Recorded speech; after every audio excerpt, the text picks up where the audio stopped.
welcome to all of you in the next class. So, now let us continue again with the three concepts which I have discussed in my previous lecture: frames, Riesz basis and orthonormal basis. So, in the last lecture we have taken two examples, where in first example I was trying to prove that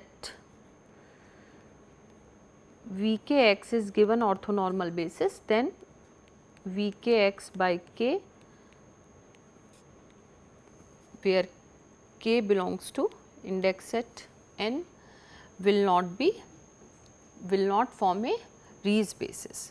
Why it will not form a Riesz basis? We have already seen in the last lecture, because it does not satisfy the frames conditions. The next example which we took in the last lecture is if Vkx again is Vkx where k belongs to n are given orthonormal basis, and if I repeat in fact one of the single entry, in that case it will not be a Riesz basis in fact, because then these vectors will be a linearly dependent vectors and therefore it will be a frames, and that frames will be a different frame bound. Okay. So, that was the summary of my last lecture, and again in last lecture whatever two examples we have seen, those examples was for infinite dimensional spaces, and today I am again going to consider three different examples for a finite dimensional spaces. So, as first example which I am going to consider is on the space R2, which all of you are very familiar, R2 space, and what I am considering here, that consider an orthonormal basis for R2. So, V1 is basically 1 0 and V2 is 0 1. This is a standard orthonormal basis of R2, all of us know very well. So, now I will give you a more detailed explanation how you can represent a function of R2 with the help of this orthonormal basis. So, if f is any not function, it can be a vector in R2. Okay. So, f will be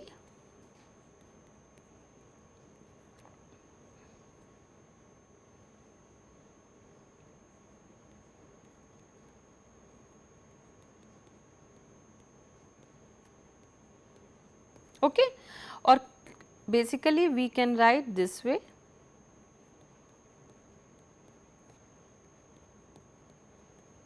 where C1 will be f V1, C2 will be f V2. Okay. So, now what is C1? If V1 is this, C1 will be, you can take the inner product of a function vector f with V1. So, what it will give you? This, if I try to write in a matrix form, this will be C1 will be F1, which is the first component of the vector, C2 will be F2. So, if I wanted to write this whole C, which is C1 and C2, I can write this way 1 0 0 1 F1 and F2. So, this is the way I am writing expansion coefficient C in the form of how to calculate expansion coefficient C. So, if I am denoting this matrix T,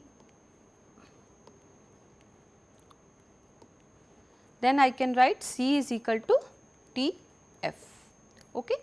So, this T which help us to calculate the expansion coefficient from a given vector or functions, it is called analysis matrix.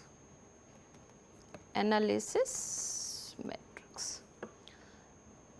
Now, with the help of this C, how I can write down this F in the form of C? Okay. So, what will be this? You could see in the previous page what will be this FV1, V1 and V2? So, I am writing this in this way, this is TC. Okay. So, what will be this matrix? This matrix will be a again V1, V2. Okay. So, now I can write T of f. C is T of f, which we can plug this value of C from here to here. Okay. So, this example sets the way how to have a non-orthonormal or redundant signal expansion. That is the idea behind this example. For a mathematicians, f can be any vector of a vector space, but for a engineers, f is a signal. Okay. So, this is the main idea behind this example, that understand what should be this matrix T, and this is called synthesis matrix. Synthesis matrix, which help us to reconstruct the vector f from here. Okay. So, in this example we have understood two different kind of a matrix, one is called analysis matrix, another one is called synthesis matrix. So, is it clear to everyone? Now, we are considering another example. The way I have said that this is the motivation behind this example is the motivation behind next two examples. So, the next example which I am considering is biorthonormal basis of R2. Okay. So, this time we are considering V1 is 1 0 and V2 is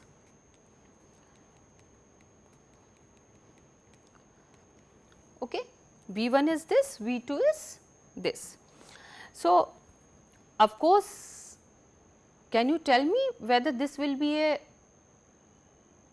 linearly independent? So, that you could think, otherwise at the end I will answer V1 and V2. Okay. So, now I am again using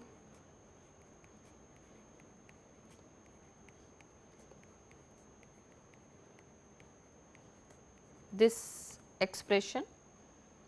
Okay. So, again C1 is f of V1, C2 is f of V2. So, C1 will be f of V1, so this will be f1, C2 will be f1 by under root 2 into f2 by under root 2. Sorry, it should. Okay. So, with this I can again write the same thing.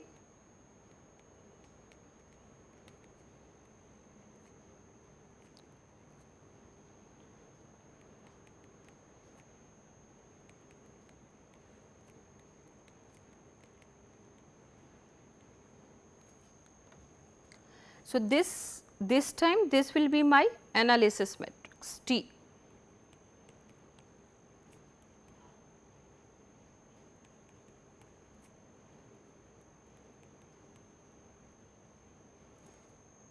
Okay. So, now this will be my analysis matrix.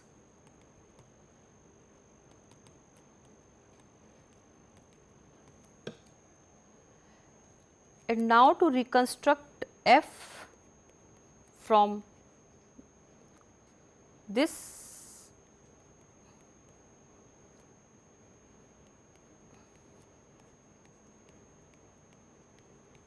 basically this is my C1, this is my C2. So, first of all I have to choose these two things V1 tilde and V2 tilde. These are the vectors which satisfy this property.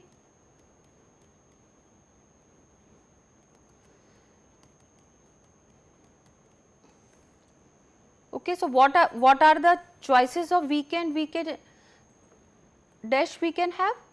If V1 and V2 are this, V1 is this, V2 is this.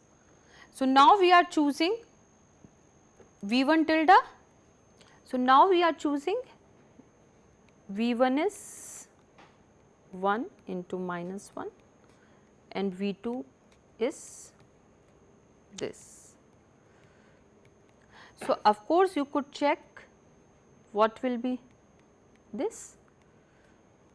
This will be 1 plus 0 1 V1 V2, what will be this? This will be 0 V2 V1 tilde, this will also be 0 V2 V2 tilde, this will be 1. So, from this we have checked that it satisfy this biorthonormal property. Okay. We have already checked by these 4 things that it satisfy biorthonormal property.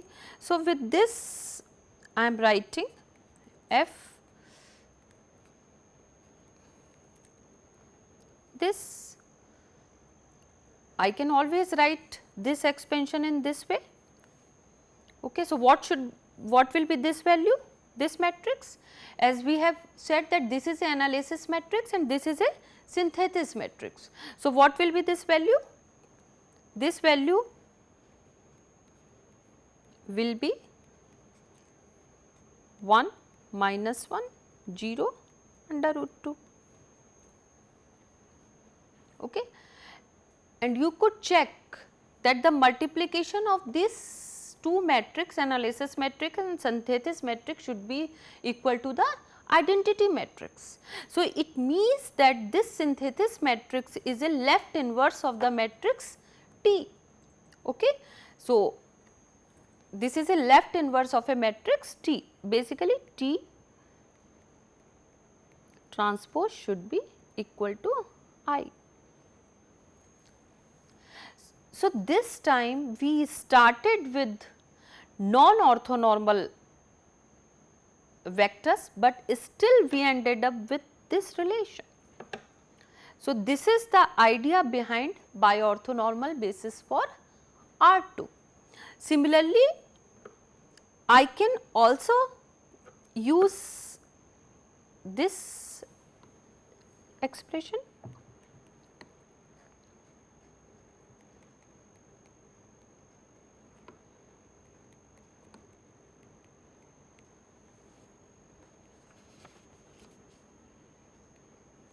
Okay. So, in this case C1 will be F into V1 tilde and C2 will be F into V2 tilde. Okay. So, V1 and V2 tilde we know, as I have already stated.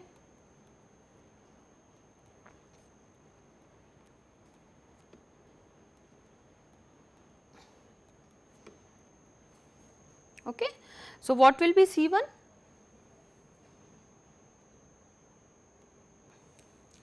C1 will be F1 minus F2, C2 will be under root 2 F2. So, analysis matrix T will become 1 minus 1 0 under root 2. This will be my analysis matrix in this case, and I can write F is equal to TC. So, this is the way, with the help of an analysis matrix we are, sorry, just a minute, this should be C is equal to Tf, not F is equal to Tc. C is equal to, so with the help of analysis matrix T, we are getting the expansion coefficient C. Now, and now you could rightly observe from here that what should be the synthesis matrix? F is equal to T, T transpose C. So, now you have to calculate this matrix. Okay, so what will be this matrix? This matrix will be this 1, 0, 0. What are the choices of V1 and V2 we had? Choices of V1 and V2 was 1, 0 and 1 by under root 2, 1 by under root 2. So, now you could again check that this and this matrix, multiplication of this matrix T should be equal to identity matrix, because this is the place where we are inducting that biorthonormal property, because you could check once.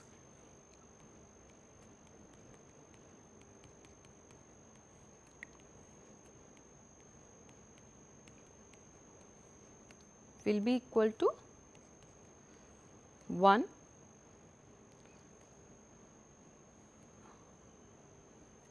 this will be 0, 0, 1, which is equal to identity matrix. Okay. So, now this is the second example we have seen. Now, in the third example, which I will consider in next page, example 3. Okay.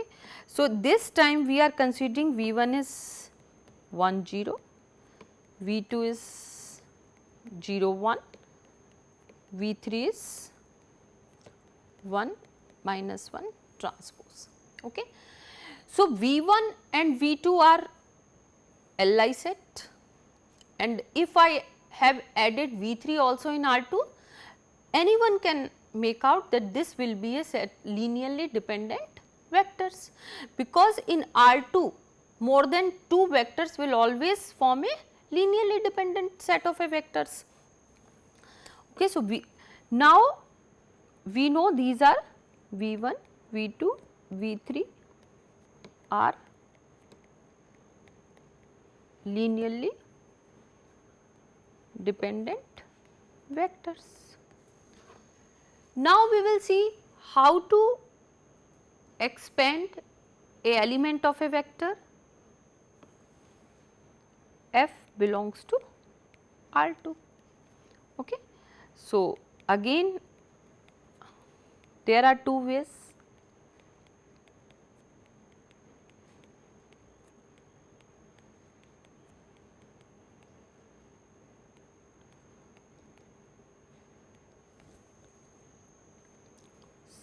So, C will be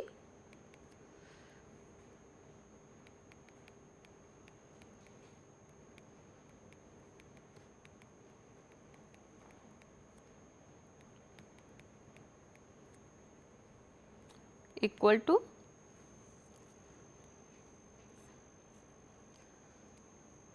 F1, F2, F1 minus F2. So, this thing we can write down 1, 0, 0, 1 and 1 minus 1. So, this time this becomes analysis matrix T.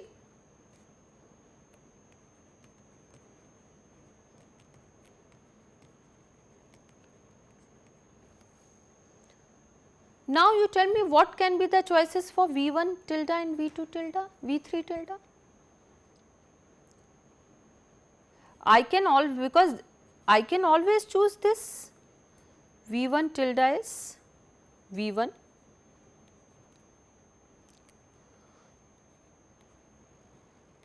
V2 tilde is V2 and V3 tilde is 0. Because we know this is a step V1 and V2 are an orthonormal basis for a space R2. Another choice of V1, V2 will V3 tilde can be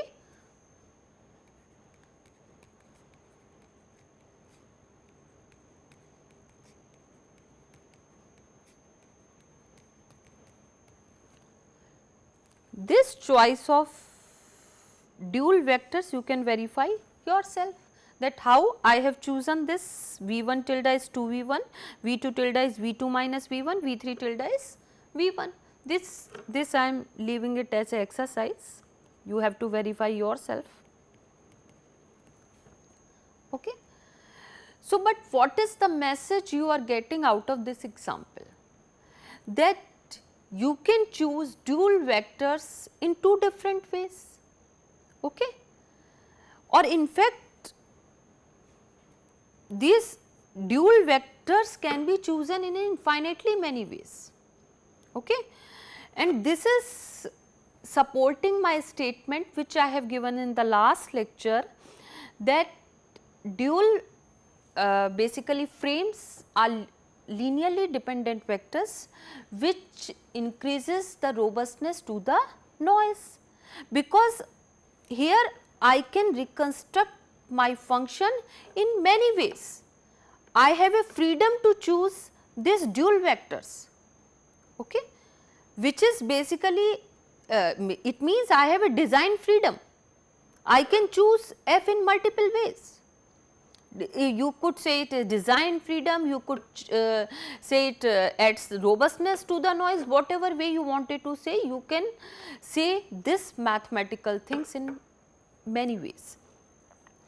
And but how to choose particular dual frame, that is the scope of a sampling theory. How to choose and that depends on the problem at hand, how to choose it, but in principle you can choose many different varieties of these dual frames, because you know that if this is analysis matrix T, we are calling this as a left inverse of matrix T. There are infinitely many ways to define the left inverse, and if you look at this left inverse is associated with these dual vectors. So, both the things are equivalent, that you have to observe. So, as I said in my first example, that basically this is the idea which we will be using in my next two examples, whether vectors are, in fact even vectors are non-orthonormal, but still we are able to retain this property. Why we are able to retain this property? Because of this, and we are choosing dual frames which satisfy biorthogonal things. Okay. So, these three examples which I have discussed just now were the examples in finite dimensional spaces. In the last class I have considered two examples in the infinite dimensional spaces. Okay. So, what is I am telling that in finite dimensional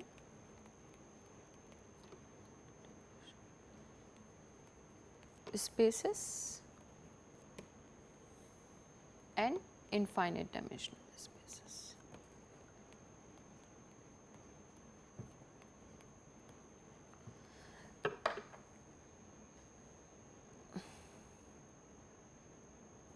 So, the key idea in finite dimensional spaces for a basis is that if B is a basis, it spans X as well as the element of a this set should be linearly independent.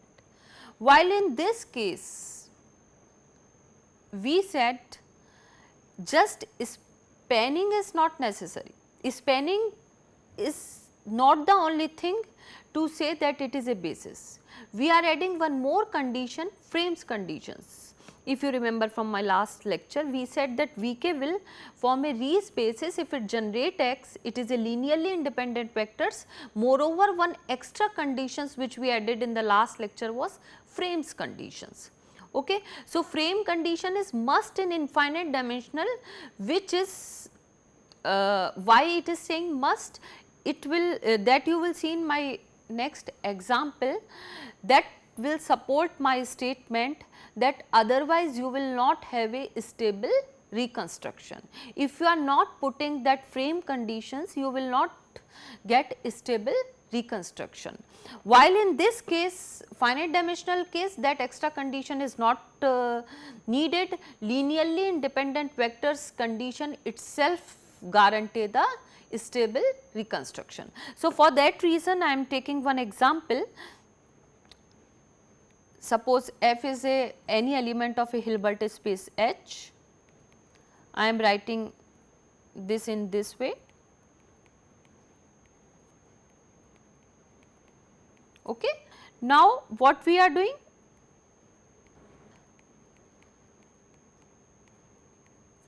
I can always do that, because scalar multiplication I can take inside the inner product.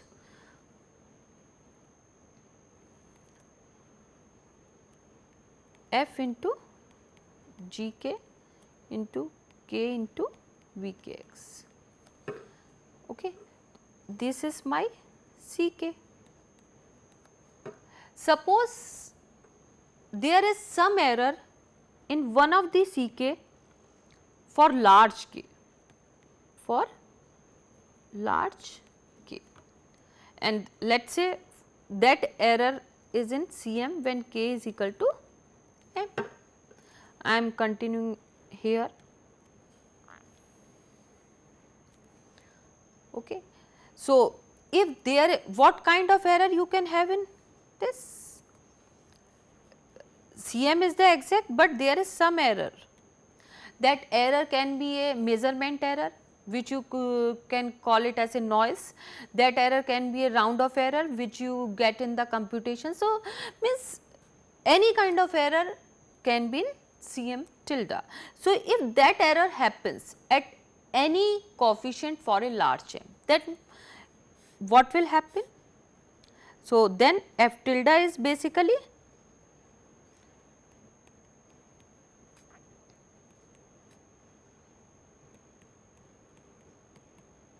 okay, and f is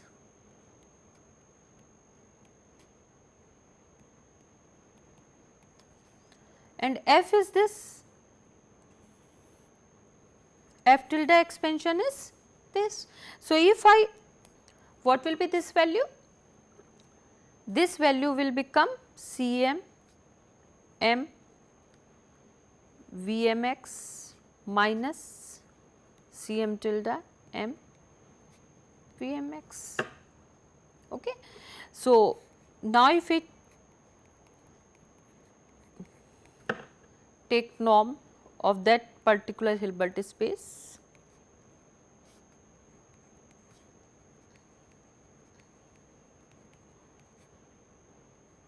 okay. So, this will be equal to m, because Vm x are an orthonormal basis. So, that is why this two norm is 1, which was given here. So, this is if you have introduced a small error Cm minus Cm tilde, but that you have introduced a small error, but m is large, because you have made the error for a large m, then this small error is magnified by m, in fact m square. So, even if order of this error is 10 to the power 4, okay. What do you understand by order? That should be clear to all of you. I am not going to explain what is order, you must have already seen. So, if this error is order is 10 to the power minus 4, but the m is let us say 1,10,000. So, you could yourself see what will be the error you must have introduced in the total reconstruction process. So, this is f minus this. What is the error in the reconstruction? That error is magnified. And now I am asking you that can you answer, can you think that why this is happening? Why we are not ending with a stable reconstruction? These are the questions which you have to think. And the answer to that question is because if you remember, this GKs are Vk by K, and we have proved in the last lecture that this is a frames. We have proved this is not a frame because it does not satisfy the frame condition. We have proved in the last lecture. So, it means that frame condition is necessary for stable reconstruction. If any set of a vectors which generate x, but still it does not satisfy the frame conditions, we will not have a stable reconstruction. So, that was the idea behind this example. So, now I suppose it should be clear to all of you that what is the difference between frames, Riesz basis and orthonormal basis. Frames has certain advantage. It adds robustness to the noise, which I am keep saying in my last lecture as well as today's lecture, at the cost of high computation. And now I should answer that question, why this high computation cost issue is coming in frames. Why? Because we are working with LD vectors. If you look at here, in this example, we were working with frames because these were linearly dependent vectors. So, where this high computation issue is coming? This high computation issue is coming because there is a one more set of vectors. So, of course, the size of the matrix is increased. So, this leads to the high computation because it is not just adding one more vectors. You can, in this way you can keep n more vectors, but then size of the matrix will also be increased. So, that is the difference. Okay. And but now, okay, orthonormal bases are very good, you could say, but why we are going to frames? It has very efficient computations, but we are, because many times for any Hilbert space, it is difficult to construct orthonormal bases which satisfy certain additional properties, because sometimes we need some additional property of the basis, and those properties, those kind of a bases are difficult to generate if you retain this orthonormal property. So, that is why we move from orthonormal basis to Riesz basis. We relax this orthonormality to bi-orthogonality, and then we went to the frames. In fact, there we said that you can have linearly dependent vectors also, but at the cost of high computation. The benefit you are going, you are adding robustness to the noise. So, that was the end of my this concept, that what is the difference between these bases in finite dimensional space and infinite dimensional space. Now, I am starting new concept which is required, that is called projection. Okay. So, a Hilbert space X is said to be a direct sum of two subspaces Y and Z, Y and Z are two subspaces of X,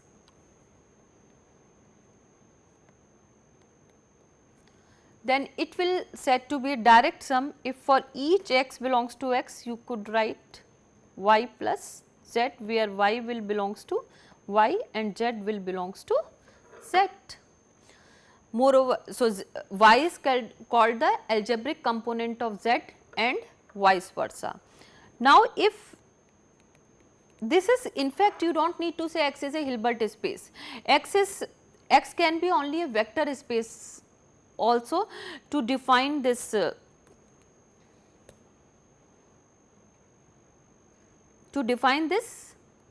direct sum.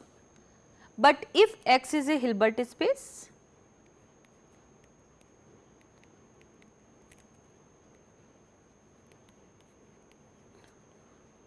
we can define projection P which satisfies the following properties. Okay. So, P is a map from x to y. Okay. If x is a Hilbert space, we can define projection P which satisfy the following property.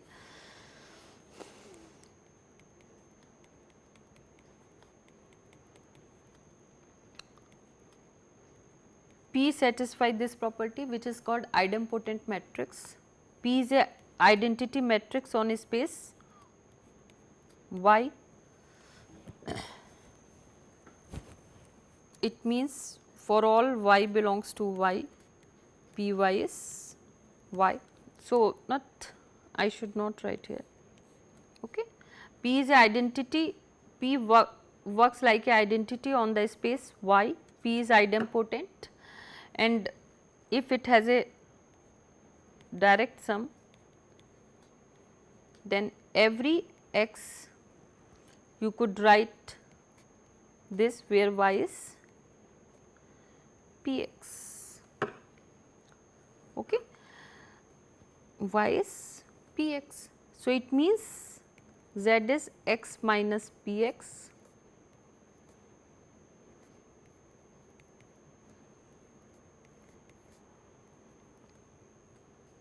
So, if I use this property P square is equal to P,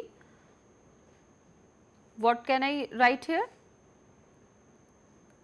So, basically it maps Z onto null set, it maps Z onto the null set.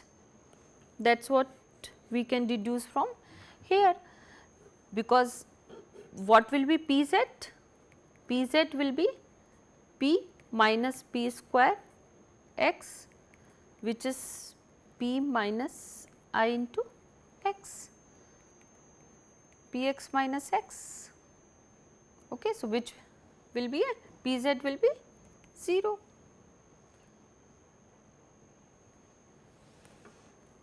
So, P maps Z onto null set. So, this was the idea behind projection which we will be needing later on. So, if P is any mapping from space x to y where x is a Hilbert space, we can define projection P which satisfy the following property. In first case it is a idempotent matrix if this satisfy this thing. In next case it works as an identity operator on the space y, and if x is a direct sum of y plus z, it maps the space Z onto the null set. So, that was the idea behind projection. Now, what we are considering, I will tell you, I will start with Fourier series.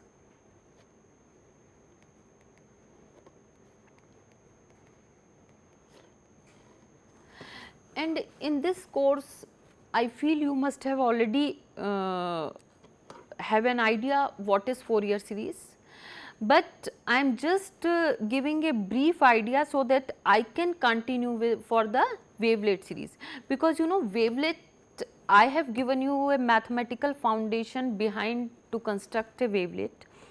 Wavelet analysis also contain two components, wavelet series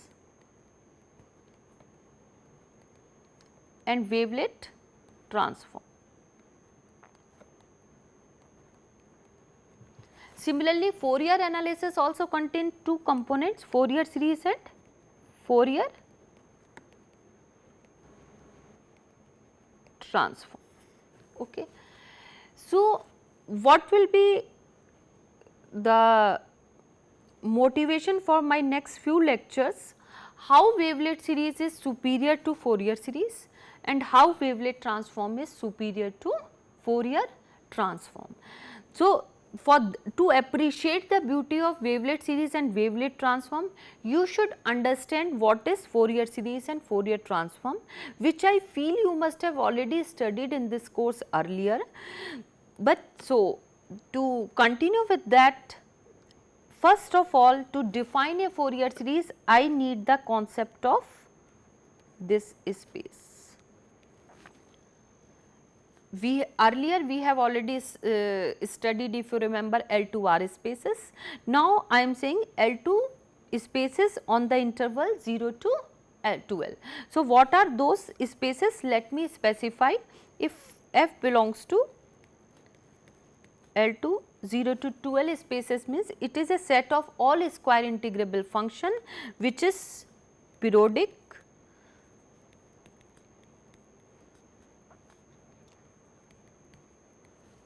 okay, as well as it satisfy these conditions.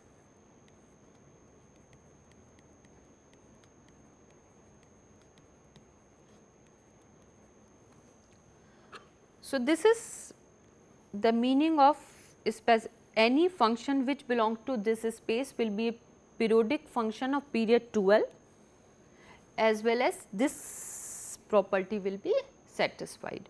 Why I am defining this space? Because this space later on I will be needing to write a Fourier series, and why I need Fourier series? I will appreciate why wavelet series once you know the disadvantage of Fourier series. So, for that reason I am just writing complex form of the Fourier series. Complex form of the Fourier series. Okay. So, if L is pi, this vector can be, this function can be I n x. So, in that case f x will be c n c k e to the power I, sorry, this should be k I k x. Okay.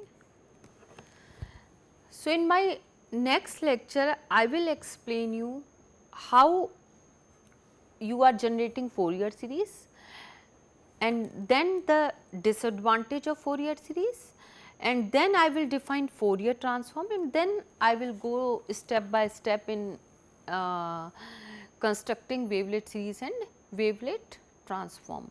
So, just I